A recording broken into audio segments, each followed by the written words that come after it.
I like tea when it's bubble tea. Oh yeah, definitely. Or mint tea. Mint tea's the best. Yes. I've never bought tea or coffee in my life. Of Wow. course. Team Great. coffee all the way. Huge fun fact.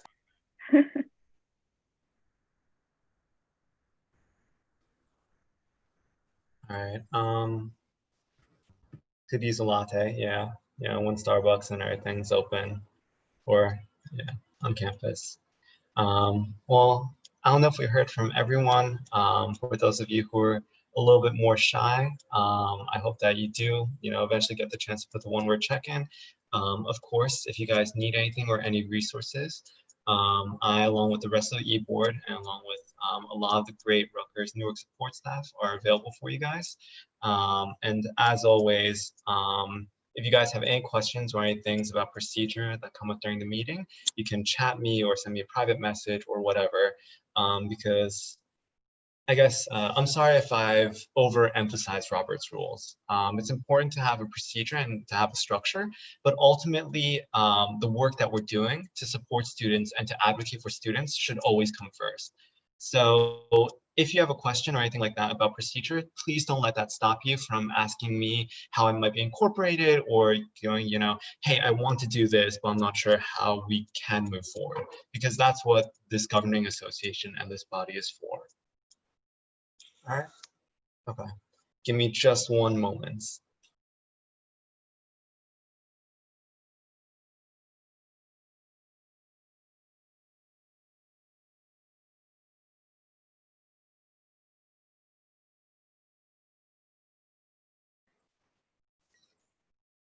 All right, I'm sorry about that. But now we are currently live. Thank you, Okwe. If you can start recording the meeting. Thanks again to our great media centers every single time. And as the chair, I now hereby call this meeting to order. So looking at the agenda, the first item, as always, is roll call. The chair recognizes the secretary for roll call. Hello, everyone. Okay. Dylan? Here. Carolyn? Here. Harrison? Here. Will? Here. Adele? Here. Akwe? Here. Aziza? Here. Carlos? Carlos? Here. Sorry. No problem. Daniel? Okay. Giovanna? Okay. Miriam? Habib? Here. Sorry, here. No problem. And Miriam William?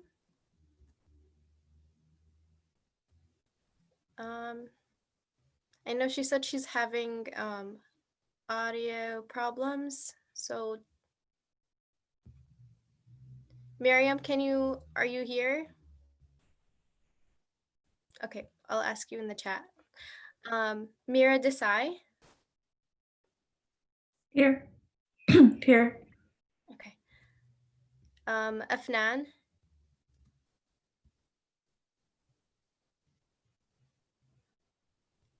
Afnan?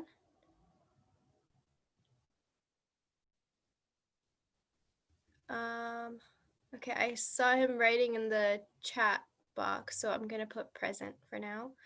Naveen? Here. Okay, then Robert is not here. Saket? Present. Sweta? Sorry, here. You're fine. Tanvi? She's here too. Here. Tonanzit? Here. And Zahra? Here. Here. Brianna?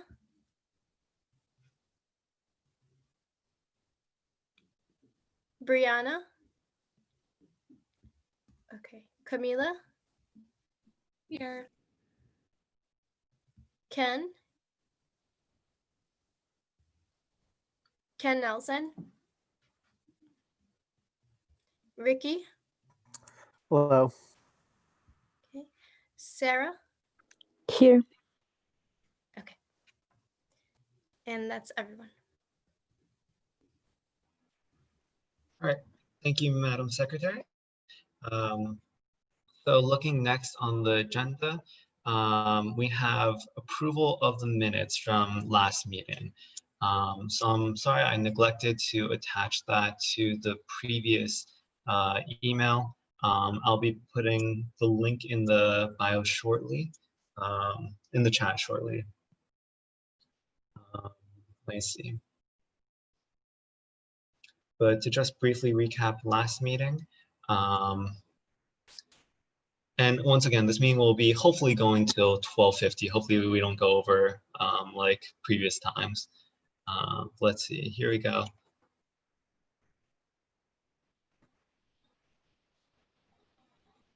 Oh.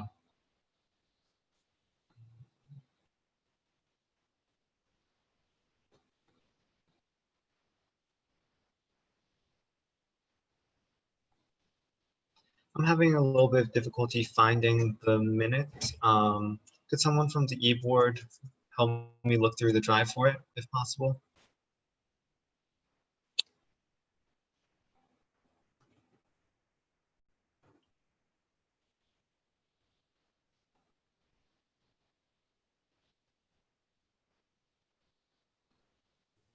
I'm gonna look for it now. If anything, I could share it personally to your email. Okay. Oh, I just got it. Okay, so everyone with the link should be able to view the minutes now. I'll give everyone some time to review that. And it's currently in the chat. Later we'll have a motion to approve it. The general manager of Gourmet Dining Services, Brian Conway, just joined. So if I could hear a motion to lay the current matter of business on the table so that we can have him speak a little bit about what's going on campus.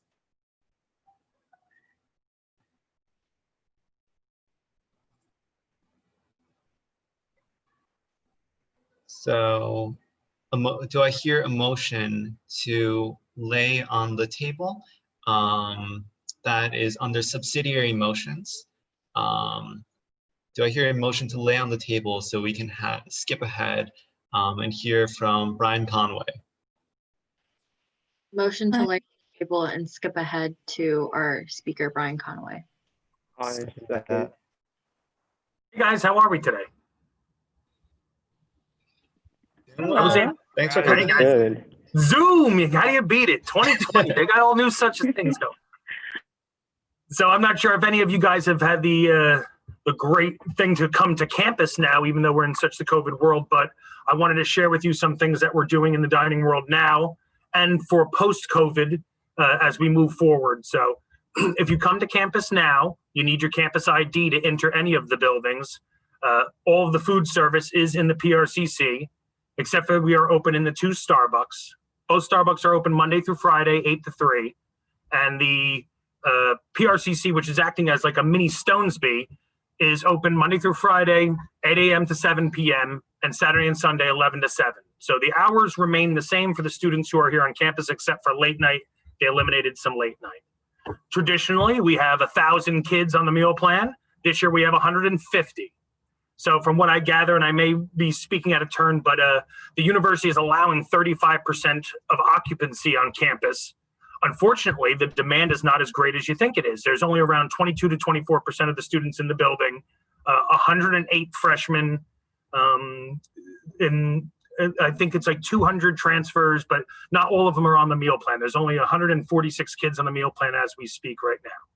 So some changes that are going on, I shared with Harrison and some of the members of the executive team a document late today, so hopefully he can get to you later, which kind of defines what we're doing on campus now For safety wise, we're doing contact tracing, we're taking temperatures, everyone's changing their gloves, we're sanitizing surfaces, and currently you can't sit in the dining hall.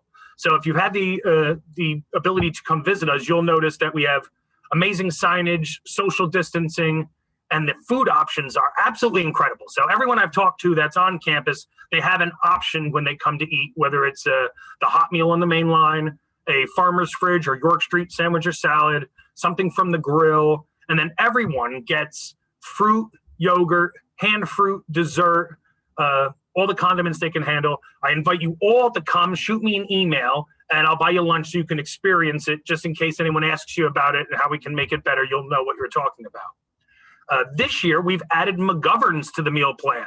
So we call it McGovern's Mondays. I see Dylan laughing up there, but it's not what you think. Of course, for me, it's what you think, but for you guys, it's food.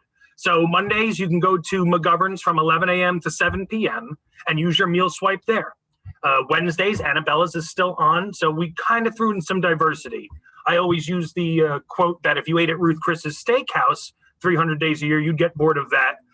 We're not even in Stonesby. We're over here in the PRCC, so I know how constringent it might be just to be eating in one location. So we've added McGovern's, we've kept Annabella's on, and I believe we're going to be doing that going forward. So we're happy to have them as a partner, and we look to continue that success. Already 25 people went there last Monday, and I'm excited to see what we're going to be doing this Monday. We are currently working on a mobile platform now. So when you come back post-COVID, hopefully January, you will be able to order all your food on a mobile ordering platform. So you don't have to wait anymore. Currently, if you have a job or an internship, you can make an order through the website, which we call the Meals to Go program. But this mobile ordering platform through Transact, you can even download it now and see our instance, they call it, on the page. So we are ready to go. We just have to upload the menus. The strange part is with COVID, all the menus keep changing because we're in different locations. But in January, we're anticipating being back full time. So you'll be able to order your Starbucks ahead of time. You'll be able to order anything at Stonesby ahead of time. You'll be able to order anything through the retail program ahead of time, just in case you have to go or you don't want to wait in lines. You know, Newark, traditionally the longest lines are in Starbucks. So we think that's going to be the big pickup for most of the students. We have been working with the Common Market here in Newark. The Common Market is a conglomerate of all local farmers and farms in Newark. For those of you who don't know, there's roughly 12 farms in Newark. It's seasonal, but we've been working with them. And because we weren't operating over the summer, we were helping the local pantry here in the Paul Robeson Campus Center get free boxes of fruit and vegetables every week. So if anyone had the opportunity to go to the pantry, you would have noticed that we were giving out great boxes of what they call Common Market fruit and salads. Well, to help us understand is that even though the dining program was not operating, the food service chain can't stop. If it stops, then there's a bigger problem down the line when we need to go. So our vendors are purchasing and either giving it to us at great discounts or giving it away. They can't stop that food chain because if they lose the food chain, they lose their supply. Well, we were able to take that supply and use off of the great teamwork that we've been using and supply the pantry with fresh fruits and vegetables during the summer months. They were doing roughly 120 people a week. 60 of them were staff members who were most of the people here on campus and about 40 students in the area. So we were able to help out the pantry all summer long. I talked about the mobile ordering and the meals to go. You'll notice if you do come to campus, everyone's wearing a mask, everyone's wearing gloves. I'm in my office, I don't have a mask on right now, but you'll see all the strict adhering to safety standards and protocols that we have going on. So the C-store is open for the students on campus. The 2 Starbucks are open right now, and the dining program is being utilized at the Paul Robeson Campus Center. We hope, anticipate, and look for January. I saw an article that the president hopes we'd be at least 50% back. But as you know, I mentioned we're only 35% back and the demand is not there. So hopefully when we do go to January, we're fully back and I get to see all your faces one more time and speak to you in person. If anybody has any questions, let me know, but thank you so much for your time. Thank you, Brian. I'm going to have to go through the recording at like half speed just to catch everything that I said once again. But thank you so much for like supporting so many initiatives on campus and providing these options to students as always. I was wondering if I could get in a question before anyone else jumps in. Can you talk a little bit more? I saw the isolation meals flyers that you sent. I also attached it to the email to SGA. Could you talk a little bit about that? I will, and I'll talk slow. But so on campus, we have to be anticipatory for all of the issues that we're going to come about. Currently, right now, there's an isolation program going on for any student who comes down with the COVID virus. The process, whether you're on the meal plan or not, you're going to be getting 3 meals a day. So in the program, the RA for your floor will reach out to you ahead of time and take your order for breakfast, lunch, and dinner every day. Gourmet Dining will prepare those meals, and then the RAs will deliver the meals to the dorms to the student who's being in isolation. Now, I'm just a dining program, so I'm not positive where they are isolating the students. I do know that there is only 500 people on campus, so there's traditionally 2,100 beds that were normally all filled, but we only have 500 beds filled on campus. The rest are being used for isolation for students who come down with the virus. I am not aware of anyone on the campus right now that has the virus, but the program is in place to be utilized by the RAs. They make a daily menu option. Breakfast, lunch, and dinner, regardless whether you're on the meal plan or not, we'll deliver it to you. Fantastic. The last bit was just about what I was going to ask. Since I'm personally not on the meal plan this semester, unfortunately, are there any other questions from the rest of the association or the Senate? Not about my hair either? I mean, look at this. I feel like I'm younger. I'm one of you guys. It looks good. It looks good. Thanks. Well, thank you for all that you've been doing. I think it's very important for students to be able to get those services, especially, you know, if a student has coronavirus. They must be going through a lot. I'm personally working at a hospital right now, and I can see, you know, patients who have corona, and it is crazy, honestly. So I'm pretty sure it's very appreciative. So thank you. Well, thank you guys. You know, if you do know of any students not on the meal plan that are hungry or need anything, you guys sponsor them, send them my way, and I'll take care of it from there. So there's no need for anyone in our community to go hungry during this time. One of the things I should mention is that Gourmet wants to open that soul kitchen. Even now, I don't want it to be closed, but there are some issues with the building being not open to the public. And really our constituents, our guests are the students.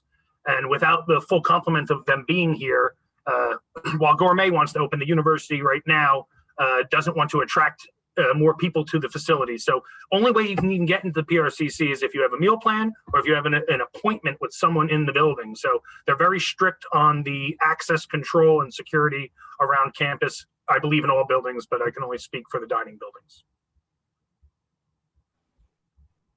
Okay, thank you once again, Brian. I'll be reaching out to you for like further collaboration, just with like hunger and homelessness and some of the initiatives that I want to work on the side. But I don't want to take any more of your time if we don't have questions from the senators. Please feel free to reach out to me at any time. My email's always available, and my cell phone, contact me directly if you'd like. All right. Thank you so much, Brian. Guys, thank you for your time, and thanks for allowing me to be here. Take care. Thank you. Coming. Thank you. All right. Let's see. Hopefully you guys had the chance to review the minutes from last session a bit in the meantime while Brian was speaking. Of course, if you have any further questions, do feel free to reach out to him. I'll put his email in the chat, and he's always been very supportive and very open to working with the SGA and collaborating overall. So definitely reach out to him. If there is no objection, I'm asking for unanimous consent to approve the meeting minutes from the last meeting. That is the meeting minutes for September 14th, 2020.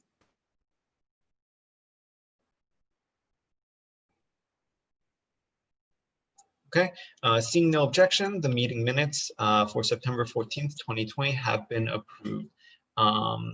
As always, these are publicly available through the link. So if you have any concerns, you want to go back over anything, you can look back through the live stream recordings and or the meeting minutes.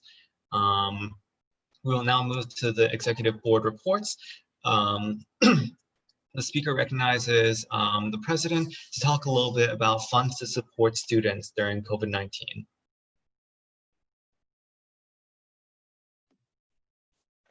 Okay. So pretty much I just want to like go over some information, right? We had a meeting with the Office of Financial Aid. So I just kind of want to go over certain things where students are confused. You can ask any questions after. I'm sure Dean Williams could provide good insight too on that. Just going to go through the doc I wrote up, some notes I have. So pretty much there was like a lot of confusion, right, between like, what do I apply for? What are we eligible for? When do we apply? Right, students reaching out, not knowing the difference between CARES Act, them giving it before, doing it now, the institutional funding, our fund, how do you, right? So pretty much the main thing is that Office of Financial Aid does not want us promoting like the individual applications or their individual emails for staff. They've been seeing a lot of like decreasing in productivity because of that. You'll have staff members working on individual things. They're all working at the same thing at once, right? And then they don't know, or students will just apply for like whatever, or they'll get a link from someone else that they weren't eligible for, but then the staff will still have to manually go through those and deny them because they weren't eligible to begin with. So what they want us to promote is that everyone should have received an email September 10th from Run for Success. And that tells them basically what you're eligible for, what you can go after.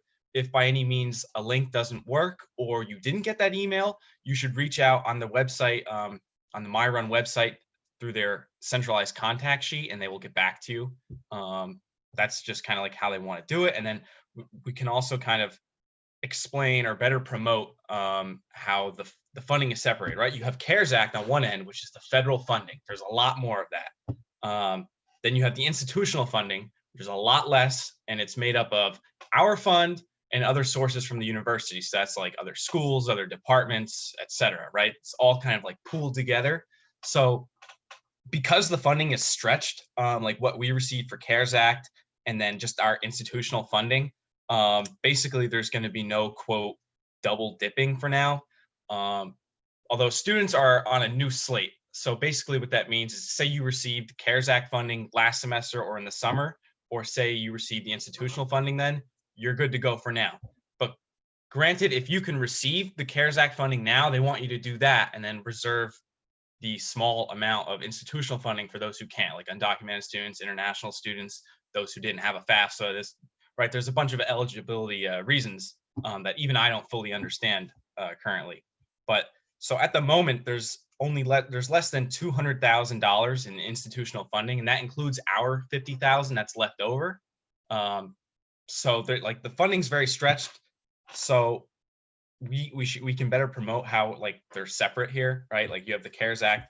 If you can get that, go for it. They want you to get something, right? That in the case though that we run out of like one or the other first and there's like some left, then we could do double dipping quote. But for now, it's just like they want to be able to spread it out as much as possible to help as many students. So it's like if you're eligible for CARES Act, they want you to apply to that.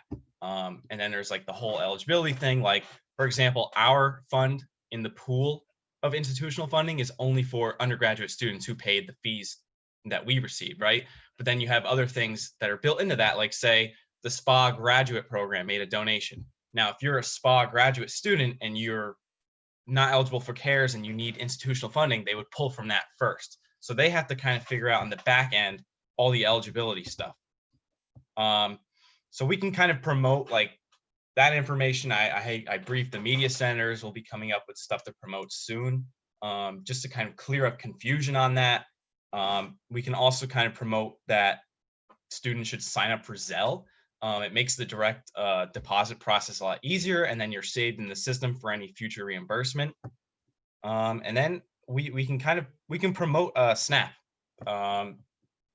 the Supplemental Nutrition Assistance Program. So, I mean, I was just looking up some statistics, and of all college students in the U.S., only 18% are eligible for SNAP, but only 3% receive the benefits.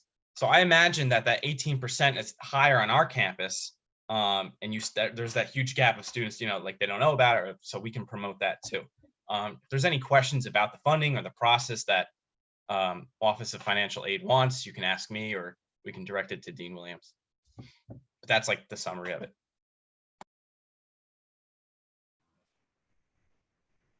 Thank you, President. If anyone has any questions, of course, I encourage you to use the incidental order to request a point of information, and then state your question and who should address it clearly and succinctly. Moving forward, the chair recognizes our Chief of Finance, who also happens to work within the PRCC building and with facilities, if he's available, to talk a little bit about face masks. I know that he put a message in the general SGA chat a little while back. Hi, everyone.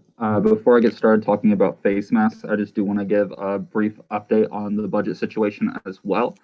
So since the last time that we spoke, I have a date set, to meet with accounting for us to begin dispersing the funds to individual student organizations, and got a verified list of student organizations from the Office of Student Life and Leadership.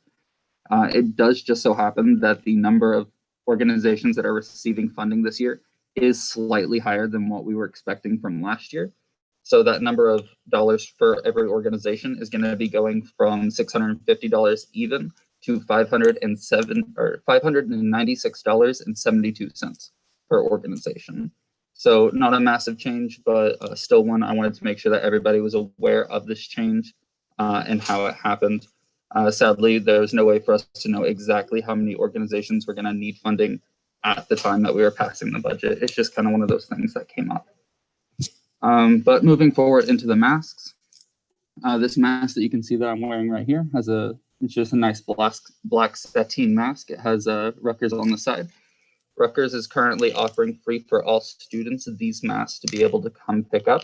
There's two sizes available, this one that I'm wearing, and also a slightly smaller one.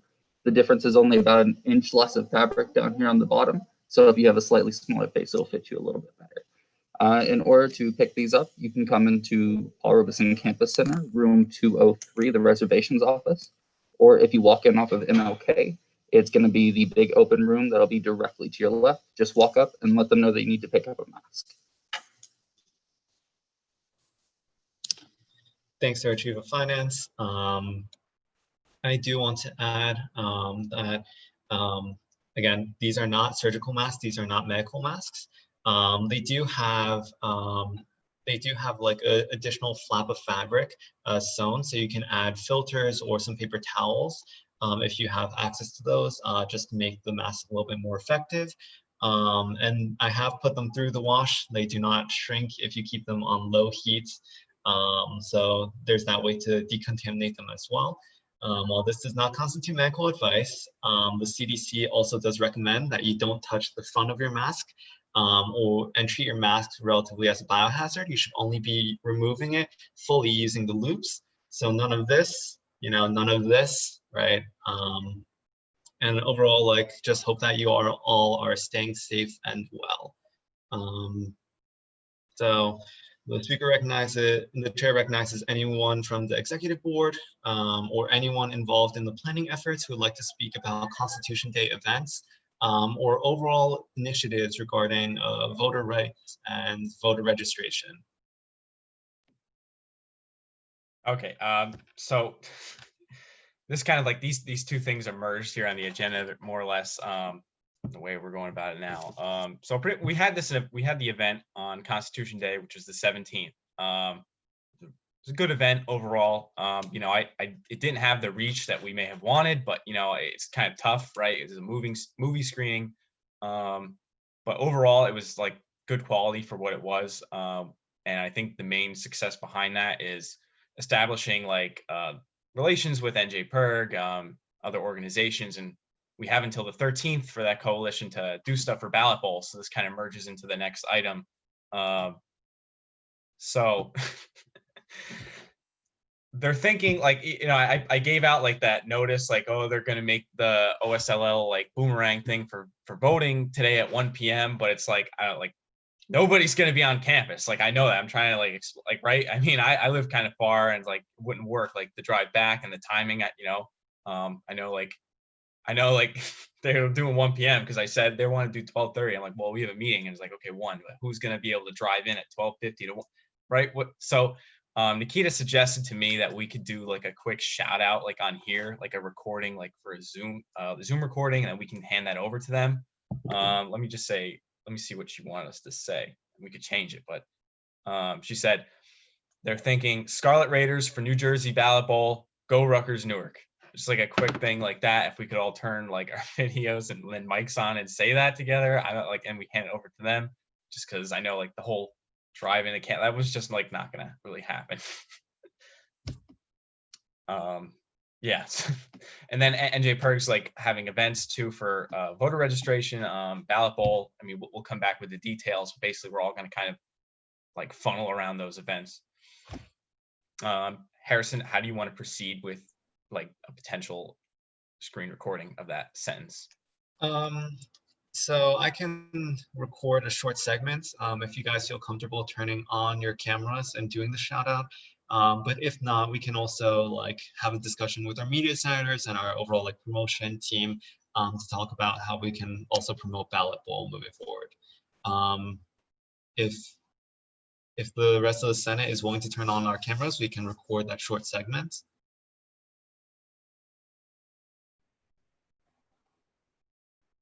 Right now? Yeah. Okay, awesome. Let's go. Get it over with like a Band-Aid, okay?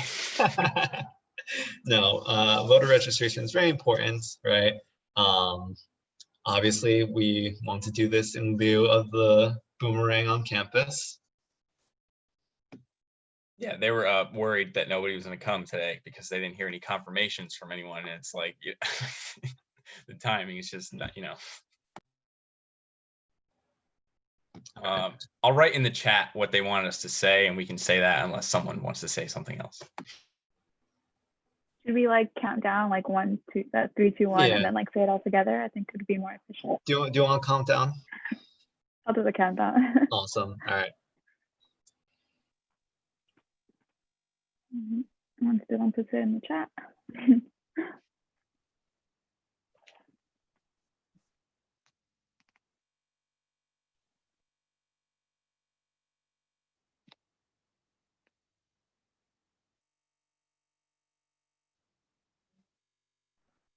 Okay.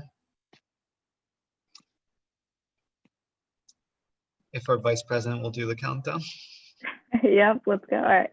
3, 2, 1. Scarlet Raiders for New Jersey. Wait.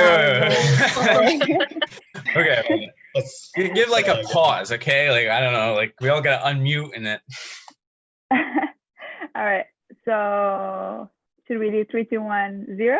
And 0's pause? Like 3, 2, 1, pause, unmute. Okay. Yeah. Okay.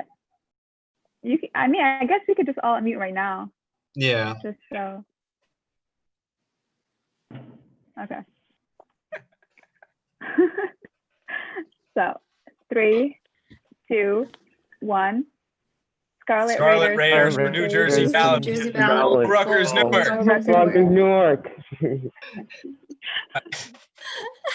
All right. Do you want to do a second take of that? Yeah, motion for a let's do it second again. take. Okay. All right. Second. Yeah. All right. 3, 2, 2, 1. 1. Scarlet Raiders for New Jersey Ballot Bowl. Oh, Rutgers Newark. There we Go go. Rutgers Newark. All right, thank you guys. I got a record file of that. If not, I'll talk with our media centers to get a clip of that sent to Nikita, and hopefully we can use that and continue to promote Ballot Bowl because, as we all know, this is a very important election year. Yeah. Anyways, moving along. I don't believe we have any old business.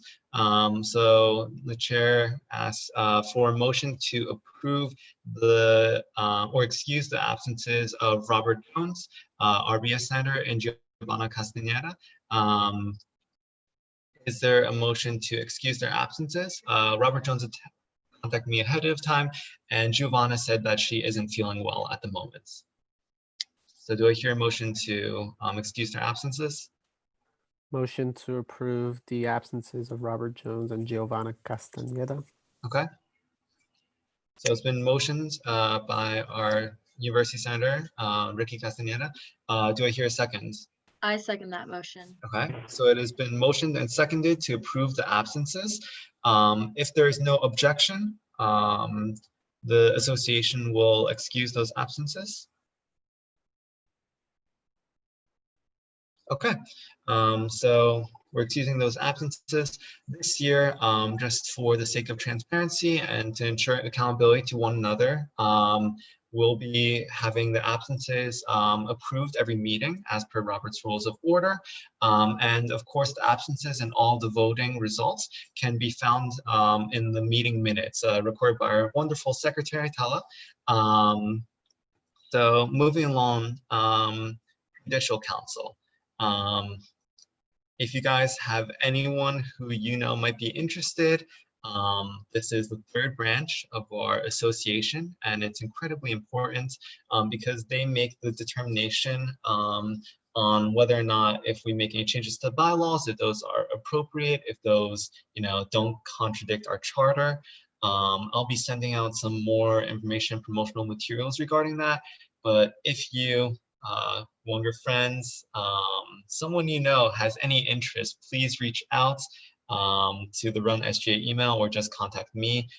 We really need people to fill these positions so that we have a fully functioning government. The Elections Committee, okay. So before I briefly touch upon that, I'm actually going to talk about committees in general. So in order, there are two types of committees. There are standing committees and there are ad hoc committees or special committees. The only standing committees within our current charter and bylaws at the moment are the Internal Affairs Committee and its subcommittee, the Elections Committee. So these are a part of our structure, are part of SGA. They're automatically renewing. Any other special committees that serve special interests, like the ones we talked about in the last meeting, have to be created by either appointment from the chair or a motion from the floor. So the structure for that would be, I motion to create this committee for this purpose with blank as chairperson and blank, blank, blank as members. If you guys have a particular interest, from the Senate, I encourage you to reach out to your Speaker of the Senate and also contact your other senators to collaborate and see if they're interested in the same initiative before beginning a motion to the floor. We'll be opening it up to motions for the floor shortly, but first we have to talk about Elections Committee for the upcoming fall elections. For the positions of, I believe there's an open space senator seat, as well as the new student senators, which are filled every single fall election. So if you'll humor me, I'm going to briefly jump to the charter. Hopefully you guys reviewed, but if not, bylaw 701, Article 1, Section 3 states how the Elections Committee is formed. Or sorry, Section 2. That's my bad. I'm putting it in the chat right now, and I'm also going to share screen briefly with the charter and bylaws.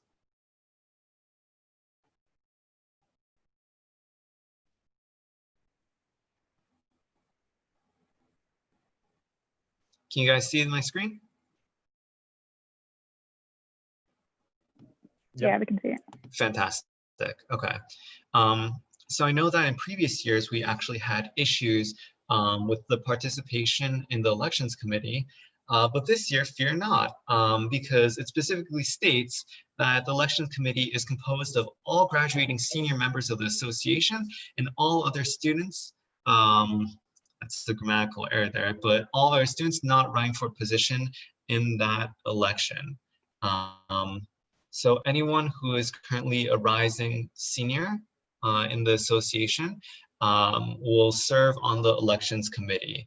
Of course, any other student who is not running in the election, which of course applies to all the rest of the senators, you may also participate in the elections committee if you so desire.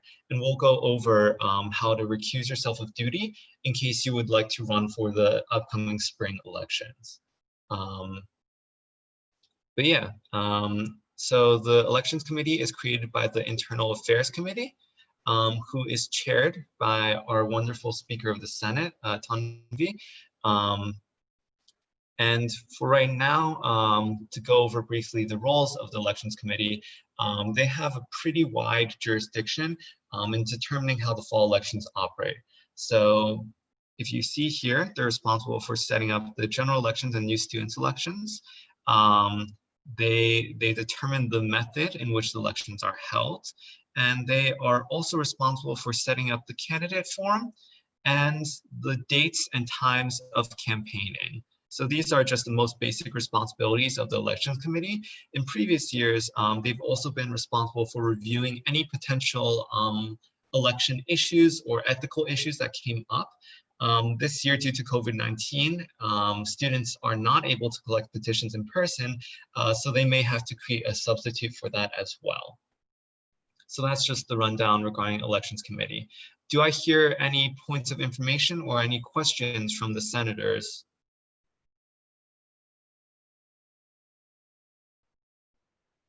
Regarding the Elections Committee? Request recognition from the chair to give a further update. Recognized. Thank you. So I believe in here it says we need to have the election by the second week of October. So we do have like you know, a time constraint. I know like there are a lot of new students who are interested in running and have been kind of like, you know, pushing me like, when is this going to happen? What is it? How does this work? Right. So we do need the committee soon and someone to take the responsibility as chair. Fortunately, it won't be as much of a burden as a spring election. There's only 3 positions, you know, up for elections. So I just want to emphasize we do need this committee, you know, above others really quick.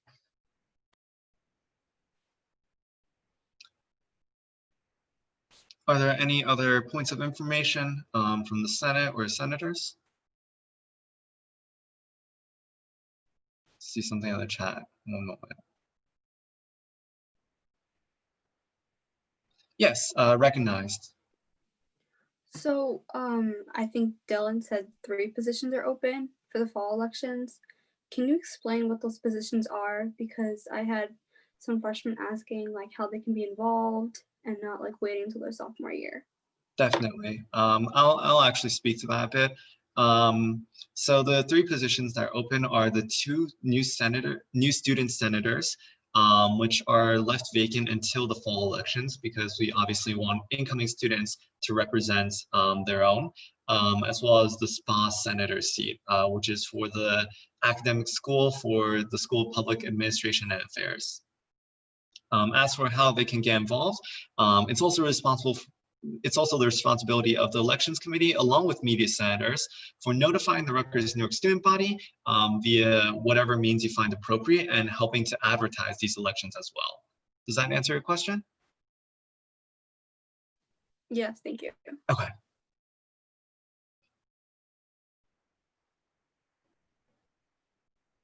All right. If there are any further questions, of course, feel free to reach out to me or Tanvi. But for right now, we do need to begin the Elections Committee and its work as soon as possible. So the chair recognizes the Speaker of the Senate for any potential appointed or nominations to the Elections Committee or the chair. Or, yeah. Thank you for the recognition. So we do have 2 inquiries to become chair, Ricky and Sarah. I motion if they would like to start a discussion on, you know, what they have to offer and why they choose to be the chair. I put that offer on the table.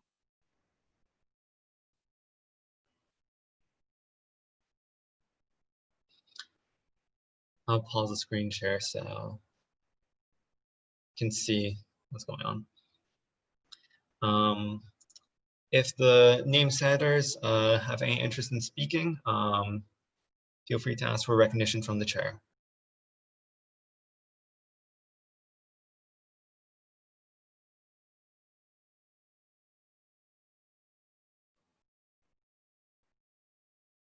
University senators, Ricky and Sarah, if you have any interest in speaking towards your appointment to the chair of the elections committee, you may ask for recognition.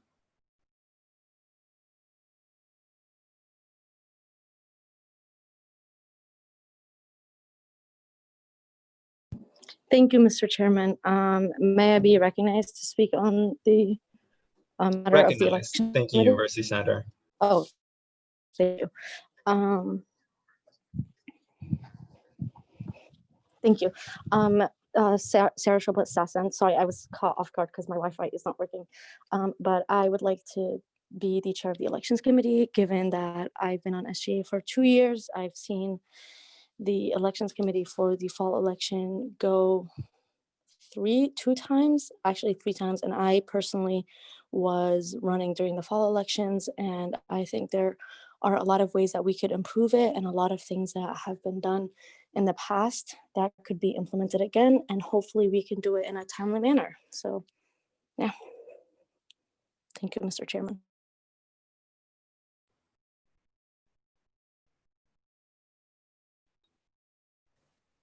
Mr. Chairman, I would like to request the floor. Recognized. I would like to formally withdraw my interest in inquiry for the chair of the elections committee.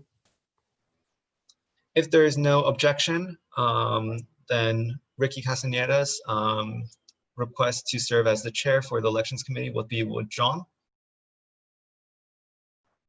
Okay, seeing no objection, Ricky Castaneda's motion to serve as the chair for the elections committee has been withdrawn.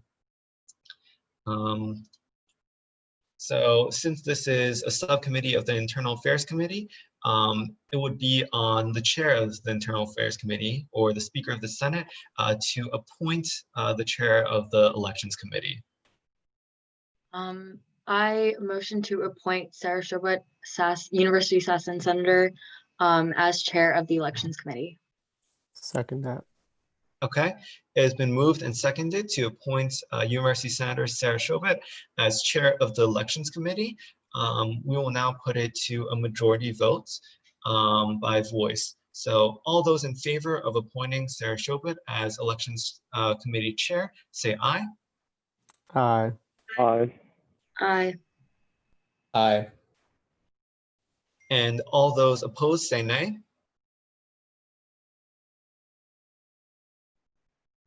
Very well. The ayes have it, and congratulations, Sarah Shoblet. You are now the chair of the Elections Committee. Thank you, Mr. Chairman. So this year, to once again talk a little bit more about committees, we'll be running them a little bit differently according to Robert's rules. There will only be one chair, and they obviously have the option, of course, in the case of larger committees or committees that require more work, the chair may appoint their secretary to assist them in taking minutes or records of the meetings or anything of that matter. However, as opposed to previous years, the chairs are not the only people working towards the goals of the committee. The committee should all delegate responsibilities accordingly. Everyone should be working towards that. And the chairs are there only to represent the committee and to call the meetings into order and run the meetings. Committees are also going to be more decentralized. The only thing, I'll go over the requirements to call a meeting of the committee, but essentially it's more or less the same thing with quorum and the general association. So committees can and are encouraged to meet outside of Senate caucuses to perform and best represent the student body. I'll be sending out more information. I'm sorry. I know that the Roberts rules and all that was a little bit delayed. But for right now, are there any points of information or any questions, requests regarding parliamentary inquiry about committees?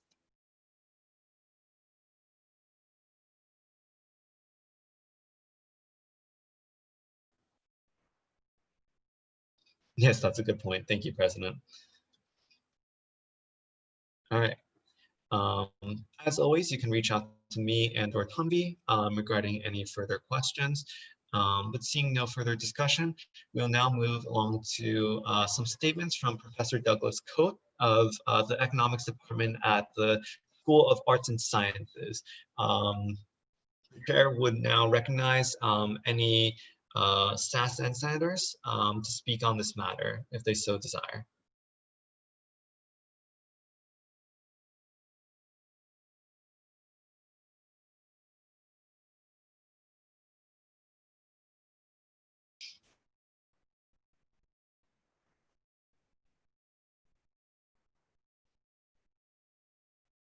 So thankfully, or perhaps unluckily, I'm not allowed to unmute anyone on purpose, probably just as a privacy control. But if you press Alt, the control should pop up from the bottom of your screen, and you should see an option to unmute. Alt A is also a shortcut.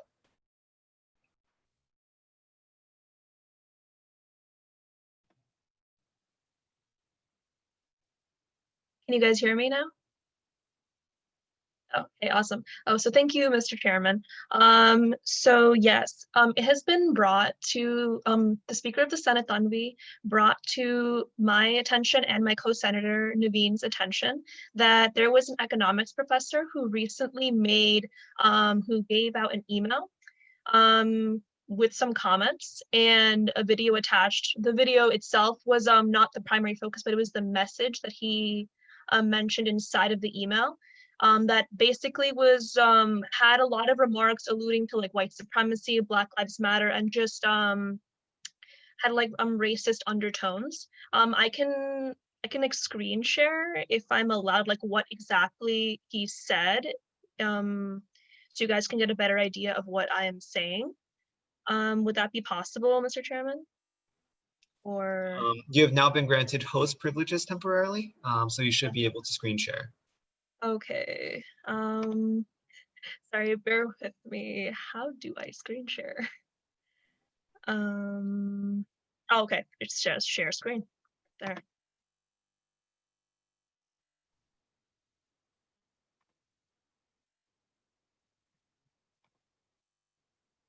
Okay, can you guys see this document?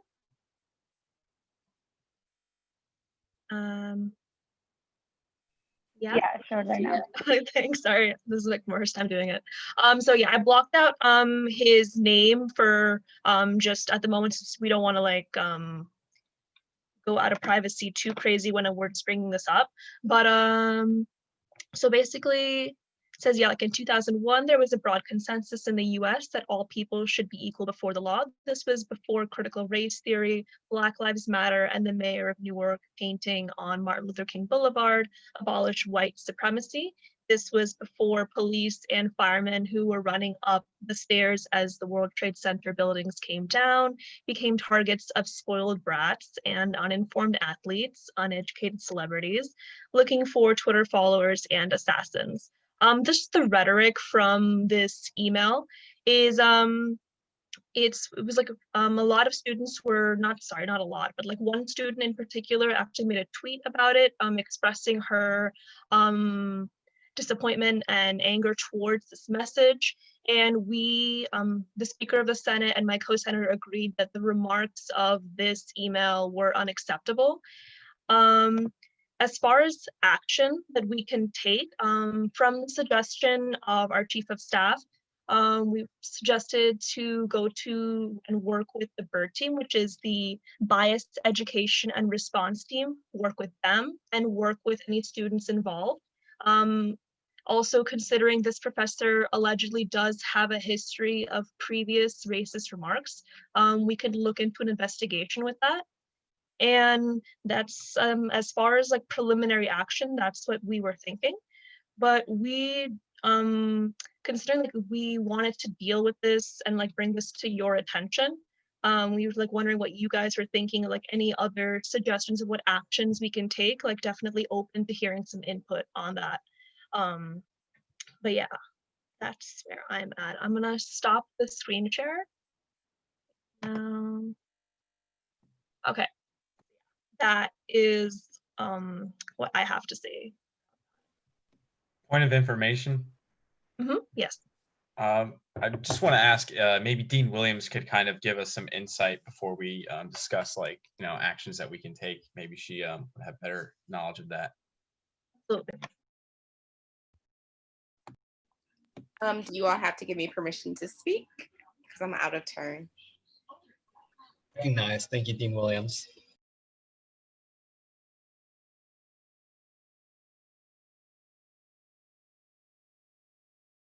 Okay, should you jump in there? So I definitely hear the concerns that are being brought up.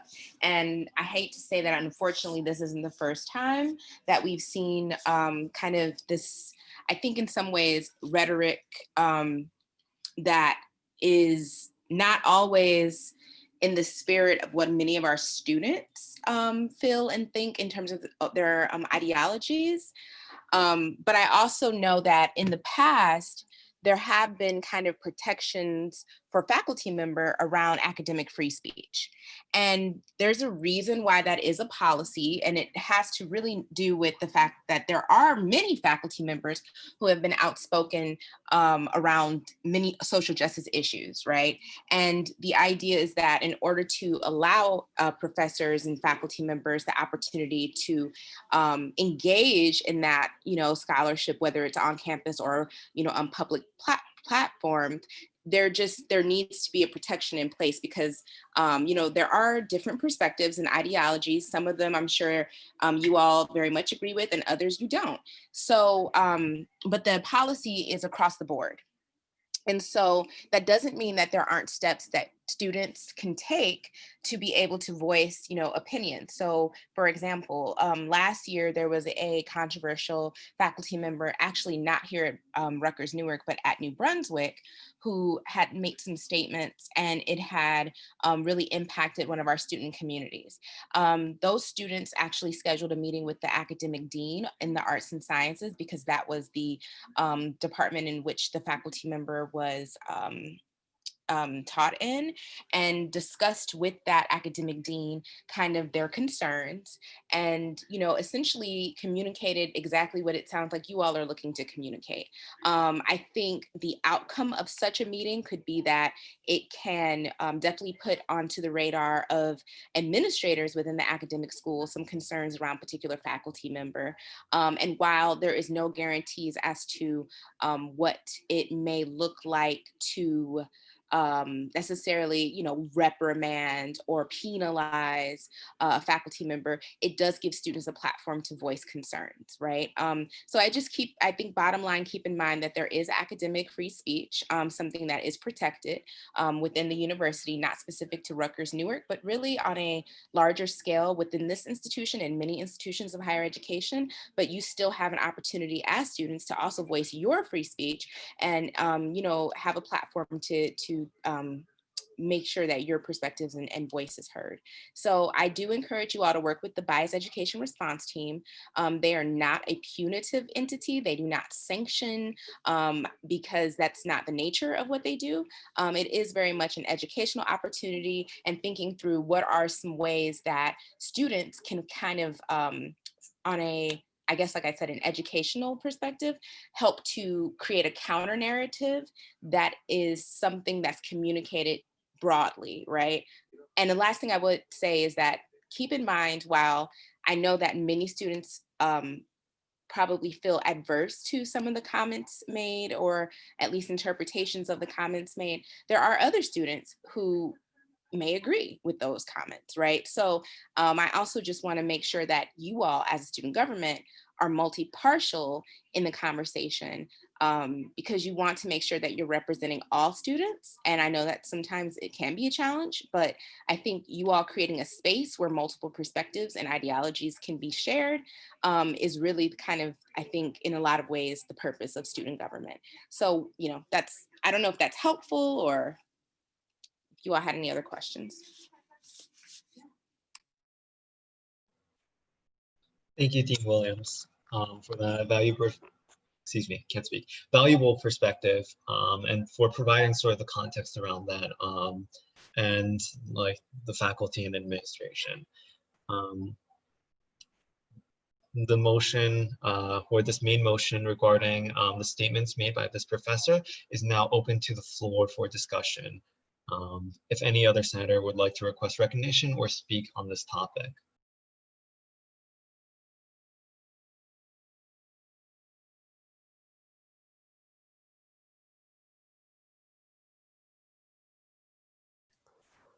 Mr. Chairman, I would like to request the floor. Recognized. I just want to say, like, these comments that were made by this professor were just completely disturbing and out of line as to, you know, someone that's supposed to be an academic in the field of academia. Like, first off, like showing off a video that has tons of historical inaccuracies and statements that are like just purely disgusting and wrong. Like, this does not reflect and show what we as Rutgers Newark, as the Rutgers Newark community, are all about. Celebrating diversity and celebrating, you know, all this, like about like the fact that he had to like call out the like abolishing white supremacy as an issue. Like, how is that an issue? Like that shouldn't be, that's a non-negotiable issue at all. And the fact that he has a problem with it and that he's faculty at the Rutgers Newark community, something has to be done. And I don't know if the Sassen senators made any specifics as to like what the next steps are, but I think that as Dean Williams mentioned, as the other incident that happened in New Brunswick, I think we should probably take similar steps. And as also, you know, since my constituents are also in Sassen, you know, my feelings towards these comments and the email, the gross email that's been sent out to students is just like, you know, action does need to be done. You know, regardless what the outcome might be, like, you know, like, I don't know where the line blurs when it comes to free speech and hate speech, because this is clearly hate speech. And anyone that says otherwise, you know, you're just enabling all this. So that's all I got to say about this. Like, we should definitely follow up with the deans and do something about it, because it's not tolerated. Thank you, University Senator.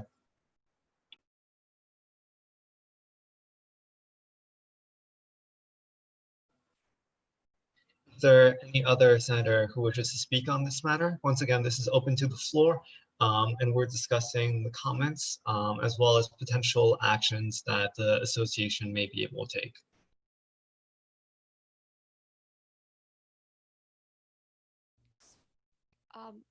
Can we publish like a public, well, is there any way we can like make a public post to show that we, as Rutgers Newark SGA, we do not tolerate such rhetoric from our faculties in like a public manner? But I know before we do that, this has to be handled within the school and administration. Yeah, public condemnation, or not condemnation, but like confirming to our student body that if there are faculties with viewpoints that they're uncomfortable with, or viewpoints that are racist, what they can do to speak against their faculty members. Because ultimately we are paying for our educations, and there's absolutely no reason that we have to tolerate professors who are racist and who are biased.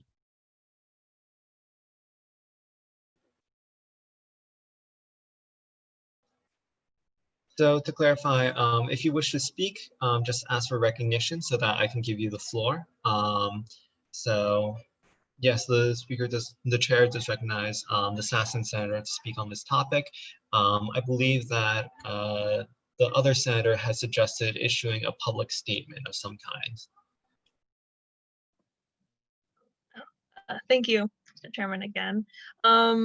I definitely agree with like what Ricky and like what Zara said, public condemnation. Like, I didn't know that was something we could do, but I definitely think that if we can do that, like, if we can take a vote on that to do that, that's something we could do.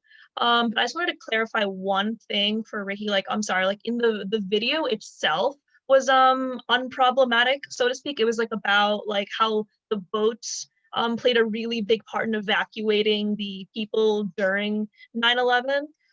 So the video itself was fine. It was more so just the message itself. But sorry for that confusion.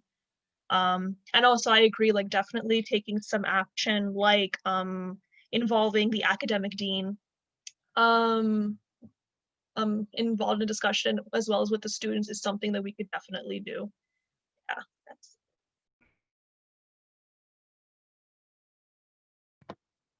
That's it for me.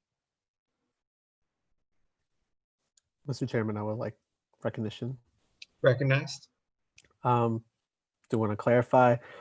Thanks for the clarification. So I do want to apologize on the facts, on my words on the video, but my statement on and my opinions on the email stands. And I also want to agree with the Diversity Affairs Senator that, yeah, I think a public condemnation should be granted, full name and everything. Like I just, whatever actions we need to take to, find justice on this, because honestly, as the Assassin Senator mentioned, this is a history. Like this is not the first time we've heard about this individual do something like this, but this is probably one of the more visible ones.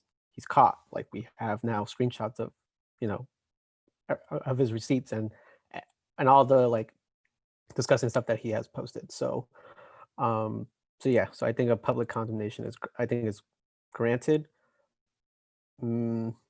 As in regards to how we should organize or a way to get there, I don't know if maybe we should meet first as soon as possible with like the academic dean, and if there's signs that they're probably not going to do anything, maybe we should then go for the public condemnation or whichever order we should do. But I think overall public condemnation is granted.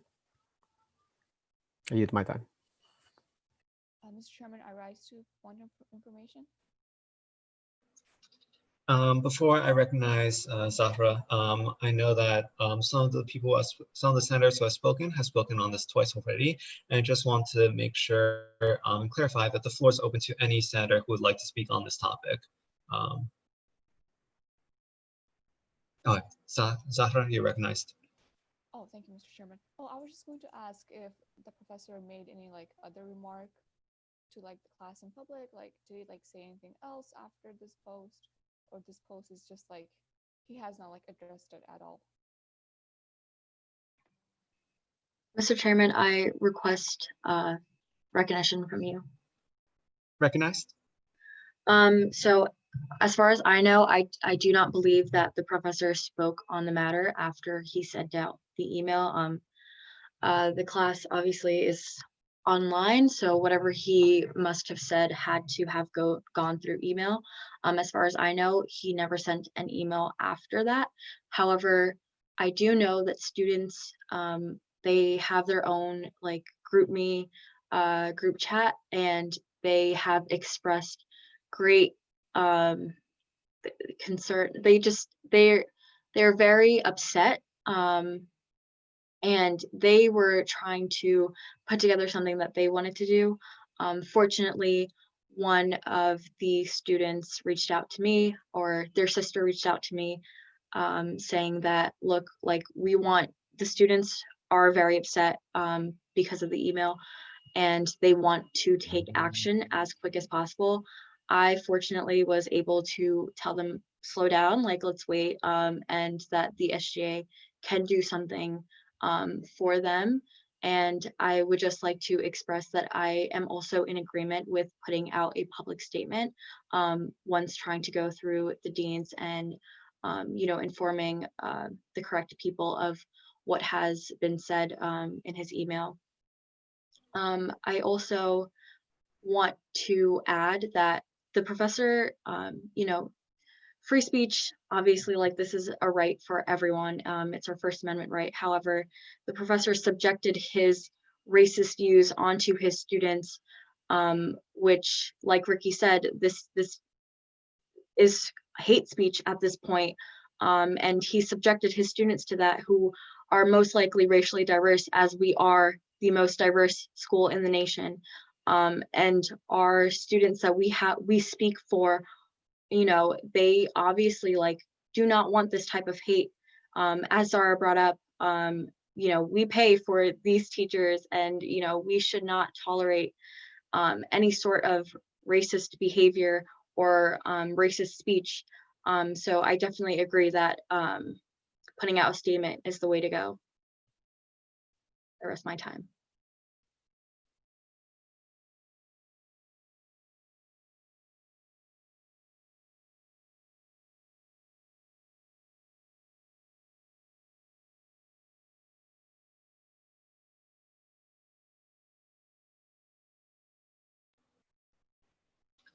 Within the charter and bylaws, the president has the ability to, as per bylaw 200, Article 2, Section 6, make appointments for committees of the faculty and administration and or advisory councils. And the speaker would recognize the president if a committee is to be appointed to handle this motion. Otherwise, the chair is open to other motions from the floor.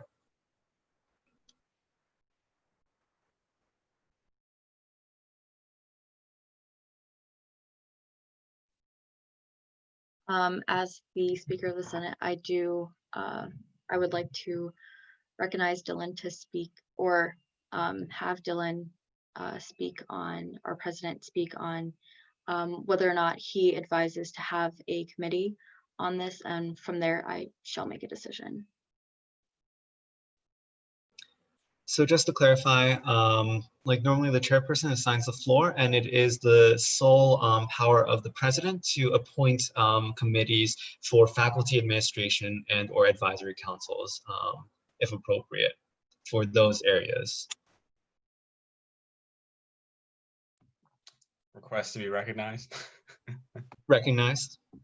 Okay, yeah, so I think this is something I'm gonna have to look at more. Kind of like look at the wide scale of this, right? If we were to set up some committees regarding this, look at the long term of it, what else it would be used for, like, you know, that's something we can discuss, I think this week.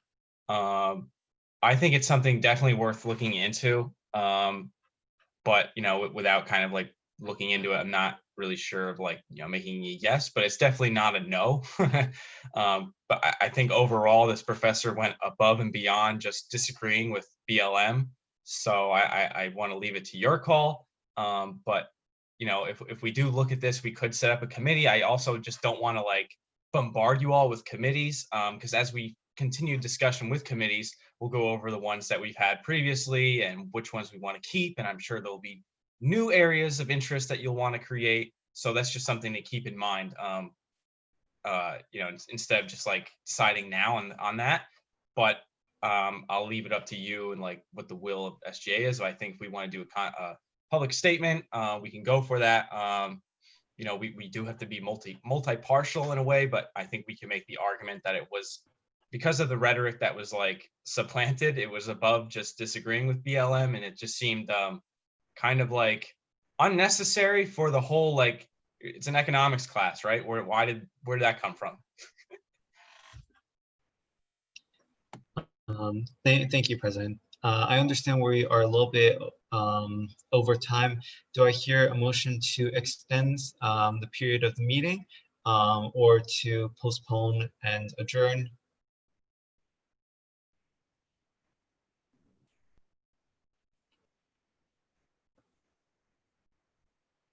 I would like to motion to table the discussion of starting a committee on this matter until next meeting.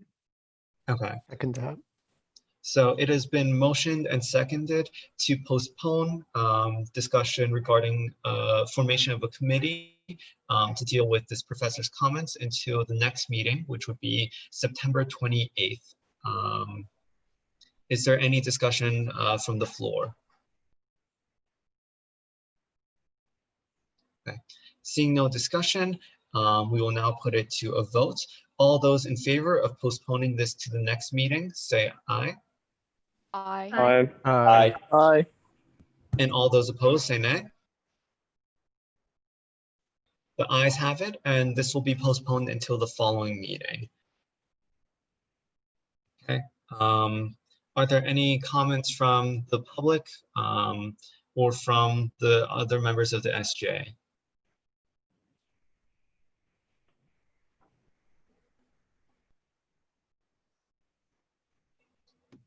request the floor. Just a quick comment. Recognized. Okay, so the meeting's wrapping up. Just remember, hopefully, right, this committee discussion is being postponed to next meeting. Let's try to have like ideas for which committees we want to keep and start for next meeting as well. The Senate can also nominate 3 members to Judicial Council, so you can begin coming up with that and just go over in the Constitution how that works, and you can direct any questions to us or the chair. Thank you, President. I will add, if you would like to form a committee, begin by talking to your other senators, seeing if they have similar interests, creating like a mission and vision statement, as well as some actionable goals for your committee. And then you can make a motion from the floor to form your special committee as outlined. If you have any further questions, of course, you can contact us. Let me see if there's anything else that needs to be addressed. Once again, if you have not already, review Robert's rules. I'll be sending, it's attached to it's appended to the bottom of these meeting minutes, but I'll be reformatting that and making that a little bit prettier and sending that out again. And make sure you review the charter as well. Do I hear a motion to adjourn the meeting? Motion to adjourn the meeting. I second that. Seconded? All right. Thank you guys so much. Stay well, take care, good luck in classes. Bye guys, have a great day. Take care, everyone. Bye, everyone.